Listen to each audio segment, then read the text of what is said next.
ರಾಜ್ಯದಲ್ಲಿ ಮತದಾರರ ಪಟ್ಟಿಯ ವಿಶೇಷ ಸಮಗ್ರ ಪರಿಷ್ಕರಣೆ ಅಂದರೆ ಎಸ್ಐಆರ್ ಪ್ರಕ್ರಿಯೆ ಜೂನ್ 30ರಿಂದ ಜುಲೈ 29ರವರೆಗೆ ನಡೆಯಲಿದೆ. ಈ ಅವಧಿಯಲ್ಲಿ ಬೂತ್ ಮಟ್ಟದ ಅಧಿಕಾರಿಗಳು ಅಂದರೆ ಬಿಎಲ್ಒಗಳು ಮನೆ ಮನೆಗೆ ಭೇಟಿ ನೀಡಿ ಎನ್ಯುಮರೇಷನ್ ಫಾರ್ಮ್ ಅನ್ನು ವಿತರಿಸಲಿದ್ದಾರೆ. ಹಾಗಾದ್ರೆ ಅರ್ಜಿಯನ್ನ ಹೇಗೆ ಭರ್ತಿ ಮಾಡಬೇಕು, ಯಾವ ಮಾಹಿತಿಗಳನ್ನ ನೀಡಬೇಕು, ಯಾವ ದಾಖಲೆಗಳು ಬೇಕಾಗತ್ವೆ, ಇಲ್ಲಿದೆ ಸಂಪೂರ್ಣ ಮಾಹಿತಿ. ಅರ್ಜಿಯಲ್ಲಿರುವ ವಿವರಗಳನ್ನು ಮೊದಲು ಪರಿಶೀಲಿಸಿ. ಬಿಎಲ್ಒ ನೀಡುವ ಅರ್ಜಿಯಲ್ಲಿ ನಿಮ್ಮ ಹೆಸರು, ಮತದಾರರ ವಿವರಗಳು ಹಾಗೆ ಬಿಎಲ್ಒ ಅವರ ಹೆಸರನ್ನ ಈಗಾಗಲೇ ಮುದ್ರಿಸಲಾಗಿರುತ್ತೆ. ಮೊದಲು ಈ ಎಲ್ಲಾ ವಿವರಗಳು ಸರಿಯಾಗಿ ಇದೆಯಾ ಅನ್ನೋದನ್ನ ಪರಿಶೀಲಿಸಿ. 2002ರ ಮತದಾರರ ಪಟ್ಟಿಯ ವಿವರ ನಮೂದಿಸಿ. ಅರ್ಜಿಯಲ್ಲಿ 2002ರ ಮತದಾರರ ಪಟ್ಟಿಯ ವಿವರಗಳನ್ನ ನಮೂದಿಸೋದಕ್ಕೆ ಅವಕಾಶ ಇರುತ್ತೆ. 2002ರ ಮತದಾರರ ಪಟ್ಟಿಯಲ್ಲಿ ನಿಮ್ಮ ಹೆಸರು ಇದ್ರೆ ಆ ವಿವರಗಳನ್ನು ಭರ್ತಿ ಮಾಡಬೇಕು. ಒಂದ್ ವೇಳೆ 2002ರಲ್ಲಿ ನಿಮ್ಮ ಹೆಸರು ಮತದಾರರ ಪಟ್ಟಿಯಲ್ಲಿ ಲಭ್ಯ ಇಲ್ಲದಿದ್ರೆ ನಿಮ್ಮ ಕುಟುಂಬದ ಯಾವುದೇ ಸದಸ್ಯರ 2002ರ ಮತದಾರರ ಪಟ್ಟಿಯ ವಿವರಗಳನ್ನ ನೀಡಬೇಕು. 2002ರ ಮತದಾರರ ಪಟ್ಟಿಯ ವಿವರಗಳು ಬಿಎಲ್ಒಗಳ ಬಳಿ ಲಭ್ಯವಿರುತ್ತೆ. ಇದರ ಜೊತೆಗೆ ಮುಖ್ಯ ಚುನಾವಣಾಧಿಕಾರಿಗಳ ವೆಬ್ಸೈಟ್ ಹಾಗೂ ಭಾರತ ಚುನಾವಣಾ ಆಯೋಗದ ವೆಬ್ಸೈಟ್ voters.eci.gov.in ನಲ್ಲಿ ಈ ಮಾಹಿತಿ ದೊರೆಯಲಿದೆ. ನಿಮ್ಮ ಪ್ರಸ್ತುತ ವಿವರಗಳನ್ನ ನಮೂದಿಸಿ. ಮುಂದಿನ ಭಾಗದಲ್ಲಿ ನಿಮ್ಮ ಪ್ರಸ್ತುತ ಮಾಹಿತಿಯನ್ನು ಭರ್ತಿ ಮಾಡಬೇಕು. ಹೆಸರು, ವಿಳಾಸ, ಲಿಂಗ, ಕುಟುಂಬದ ಮಾಹಿತಿ ಇವುಗಳ ಜೊತೆಗೆ ಜನ್ಮ ದಿನಾಂಕವನ್ನು ಕಡ್ಡಾಯವಾಗಿ ನಮೂದಿಸಬೇಕು. ಆದರೆ ಆಧಾರ್ ಸಂಖ್ಯೆ, ಮೊಬೈಲ್ ಸಂಖ್ಯೆ ನಮೂದಿಸೋದು ಕಡ್ಡಾಯವಲ್ಲ. ಕೆಲವೊಬ್ರದ್ದು ಸ್ವಂತ ಮನೆ ಇರಲ್ಲ, ಬಾಡಿಗೆ ಮನೇಲಿ ಇರ್ತಾರೆ. ಅವಾಗ ಬಾಡಿಗೆ ಮನೇಲಿ ಮಾಡಿಸಿರ್ತಾರೆ, ಬೇರೆ ಮನೆ ಶಿಫ್ಟ್ ಆದಾಗ ಅವ್ರು ಹಳೆ ಮನೆಗೆ ಹೋಗ್ತಾರೆ. ಅವಾಗ ರೆಸಿಡೆನ್ಷಿಯಲ್ ಸರ್ಟಿಫಿಕೇಟ್,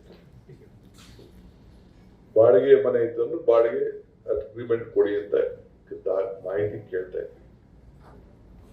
ರೆಸಿಡೆನ್ಷಿಯಲ್ ಸರ್ಟಿಫಿಕೇಟ್ ಅಲ್ಲೊಂದು ಫಾರ್ಮ್ಸ್ ಇದೆ, ಏನೇನು ಬೇಕು ಅಂತ 11, 12 ಲಿಸ್ಟ್ ಇದೆ.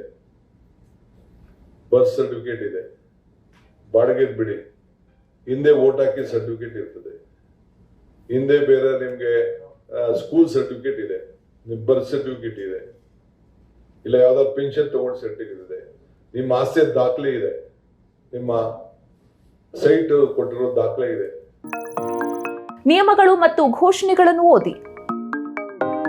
ಅರ್ಜಿಯಲ್ಲಿ ನೀಡಿರುವ ಎಲ್ಲಾ ನಿಯಮಗಳು ಮತ್ತು ಘೋಷಣೆಗಳನ್ನು ಕಡ್ಡಾಯವಾಗಿ ಓದಬೇಕು. ಒಂದ್ ವೇಳೆ ನೀವು ಸ್ವತಃ ಅರ್ಜಿಯನ್ನು ಭರ್ತಿ ಮಾಡೋದಕ್ಕೆ ಸಾಧ್ಯವಾಗದಿದ್ರೆ ನಿಮ್ಮ ಕುಟುಂಬದ ಸದಸ್ಯರು ನಿಮ್ಮ ಪರವಾಗಿ ಅರ್ಜಿಯನ್ನು ಭರ್ತಿ ಮಾಡಬಹುದು. ಅಂತಹ ಸಂದರ್ಭದಲ್ಲಿ ಅವರು ನಿಮ್ಮೊಂದಿಗೆ ಸಂಬಂಧವನ್ನು ನಮೂದಿಸಿ ಸಹಿ ಮಾಡಬೇಕು. ಸಹಿ ಮಾಡಿದ ಅರ್ಜಿ ಸಲ್ಲಿಸಿ. ಅರ್ಜಿಯಲ್ಲಿರುವ ಎಲ್ಲಾ ಮಾಹಿತಿಯನ್ನು ಪರಿಶೀಲಿಸಿದ ಬಳಿಕ ಸಹಿ ಮಾಡಬೇಕು. ನಂತರ ಅಗತ್ಯ ದಾಖಲೆಗಳೊಂದಿಗೆ ಅರ್ಜಿಯನ್ನು ನಿಮ್ಮ ಬಿಎಲ್ಒಗೆ ಹಸ್ತಾಂತರಿಸಬೇಕು. ಗಮನಿಸಿ, ಇದು ಕೇವಲ ಅರ್ಜಿ ಭರ್ತಿ ಮಾಡಿ ಸಲ್ಲಿಸುವ ಪ್ರಕ್ರಿಯೆಯಾಗಿದ್ದು ಈ ಹಂತದಲ್ಲಿ ಯಾವುದೇ ದಾಖಲೆಗಳನ್ನು ಸಲ್ಲಿಸುವ ಅಗತ್ಯವಿಲ್ಲ. ಆದ್ರಿಂದ ಬಿಎಲ್ಒಗಳಿಗೆ ಯಾವುದೇ ದಾಖಲೆಗಳನ್ನು ನೀಡಬಾರದು. ಅರ್ಜಿಯ ಪ್ರತಿ ಪಡೆಯೋದನ್ನ ಮರಿಬೇಡಿ. ಇಲ್ಲಿ ನಿಮಗೆ 2 ಅರ್ಜಿ ಪ್ರತಿಗಳನ್ನ ನೀಡಲಾಗುತ್ತೆ. 2 ಪ್ರತಿಗಳನ್ನು ಭರ್ತಿ ಮಾಡಿ ಬಿಎಲ್ಒಗೆ ಸಲ್ಲಿಸಬೇಕು.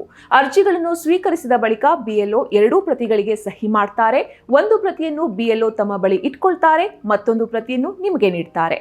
ಈ ಪ್ರತಿಯನ್ನು ಸುರಕ್ಷಿತವಾಗಿ ಸಂಗ್ರಹಿಸಿಟ್ಟುಕೊಳ್ಳೋದು ಅತ್ಯಂತ ಮುಖ್ಯ. ಬಿಎಲ್ಒ ಮನೆಗೆ ಬಂದಿಲ್ವೇ? ಬಿಎಲ್ಒಗಳು ಮನೆಗೆ ಭೇಟಿ ನೀಡುವಾಗ 2 ರೀತಿಯ ಸ್ಟಿಕ್ಕರ್ಗಳನ್ನು ಬಳಸ್ತಾರೆ. ಮೊದಲ ಸ್ಟಿಕ್ಕರ್ ನಿಮ್ಮ ಮನೆಗೆ ಭೇಟಿ ನೀಡಿ ಅರ್ಜಿ ನೀಡಿರೋದನ್ನ ಸೂಚಿಸುವ ನೇರಳೆ ಬಣ್ಣದ ಸ್ಟಿಕ್ಕರ್. ನೀವು ಮನೆಯಲ್ಲಿ ಇಲ್ದಿದ್ರೆ ಮನೆಯ ಬಾಗಿಲಿಗೆ ಕೆಂಪು ಬಣ್ಣದ ಸ್ಟಿಕ್ಕರ್ ಅನ್ನ ಅಂಟಿಸಲಾಗುತ್ತೆ. ಈ ಸ್ಟಿಕ್ಕರ್ ನಲ್ಲಿ ಮುಂದೇನ್ ಮಾಡಬೇಕು ಅನ್ನುವ ಮಾಹಿತಿ ಇರುತ್ತೆ. ಒಂದ್ ವೇಳೆ ನಿಮ್ಮ ಮನೆಗೆ ಬಿಎಲ್ಒ ಬಂದೇ ಇಲ್ಲ ಅನ್ನೋದಾದ್ರೆ ನಿಮ್ಮ ಕ್ಷೇತ್ರದ ಸಮೀಪದ ಚುನಾವಣಾ ಸಹಾಯ ಕೇಂದ್ರವನ್ನ ಸಂಪರ್ಕಿಸಿ ಮಾಹಿತಿಯನ್ನು ಪಡೆಯಬಹುದು. ಅಕಸ್ಮಾತ್ ಎಲ್ಲರೂ ಬಿಎಲ್ಒ ಬಂದಿಲ್ಲ ಅಂದ್ರೆ ನಮ್ಮ ಗಮನಕ್ಕೆ ಕೊಟ್ಟರೆ ಡೆಫಿನೆಟ್ಲಿ ಸಂಬಂಧಪಟ್ಟ ಇಆರ್ಒ ಸಂಬಂಧಪಟ್ಟ ಇವರು ಅದ್ರ ಕುರಿತು ಕ್ರಮ ಕೈಗೊಳ್ತಾರೆ. ಆ 2 ಚೀಟಿಗಳನ್ನ ಅಂಟಿಸೋದು ಕಂಪಲ್ಸರಿ.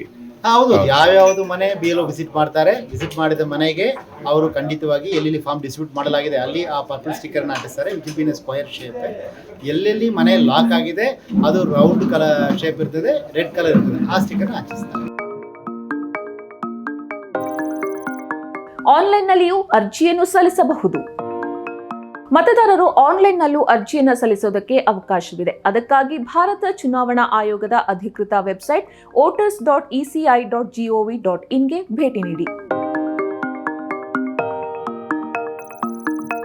2002ರ ಮಾಹಿತಿ ಲಭ್ಯವಿಲ್ಲದಿದ್ರೆ ಏನಾಗತ್ತೆ? ಕಳೆದ ಚುನಾವಣೆಗಳಲ್ಲಿ ನೀವು ಮತದಾನ ಮಾಡಿದ್ರೂ ನಿಮ್ಮ ಕುಟುಂಬದವರ ಯಾವುದೇ ಮಾಹಿತಿ 2002ರ ಮತದಾರರ ಪಟ್ಟಿಗೆ ಹೊಂದಿಕೆಯಾಗದಿದ್ರೂ ಕೂಡ ನೀವು ಅರ್ಜಿಯನ್ನು ಭರ್ತಿ ಮಾಡಬಹುದು. ಅಧಿಕಾರಿಗಳು ಪರಿಶೀಲಿಸಿ ಮುಂದಿನ ಕ್ರಮವನ್ನ ಕೈಗೊಳ್ಳುತ್ತಾರೆ. ಆದರೆ ನೀವು ಇದುವರೆಗೂ ಮತದಾನ ಮಾಡದೇ ಇದ್ದಲ್ಲಿ ಮತ್ತು ನಿಮ್ಮ ಕುಟುಂಬದ ಯಾವುದೇ ಸದಸ್ಯರ ಮಾಹಿತಿ 2002ರ ಮತದಾರರ ಪಟ್ಟಿಯಲ್ಲಿ ಲಭ್ಯವಿಲ್ಲದಿದ್ರೆ ನಿಮಗೆ ಆಗಸ್ಟ್ 5ರಂದು ಫಾರ್ಮ್ 6 ಅನ್ನು ನೀಡಲಾಗುತ್ತೆ.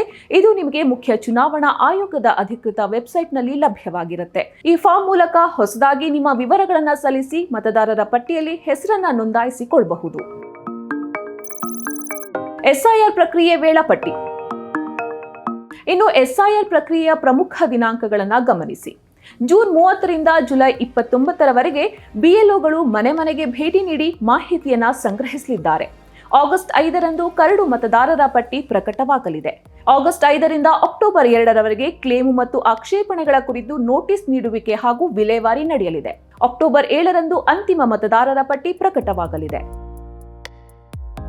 ಜುಲೈ 29 ಎನ್ಯುಮರೇಷನ್ ಅರ್ಜಿ ಸಲ್ಲಿಸುವುದಕ್ಕೆ ಕೊನೆಯ ದಿನ. ನಿಮ್ಮ ಮತದಾನದ ಹಕ್ಕನ್ನು ಕಾಪಾಡಿಕೊಳ್ಳಲು ಎಸ್ಐಆರ್ ಪ್ರಕ್ರಿಯೆಯಲ್ಲಿ ತಪ್ಪದೇ ಭಾಗವಹಿಸಿ. ಇದೇ ರೀತಿಯ ಇಂಟ್ರೆಸ್ಟಿಂಗ್ ವಿಡಿಯೋಸ್ಗಾಗಿ ಪ್ರಜಾವಾಣಿ ಯೂಟ್ಯೂಬ್ ಚಾನೆಲ್ನ ಸಬ್ಸ್ಕ್ರೈಬ್ ಮಾಡಿ.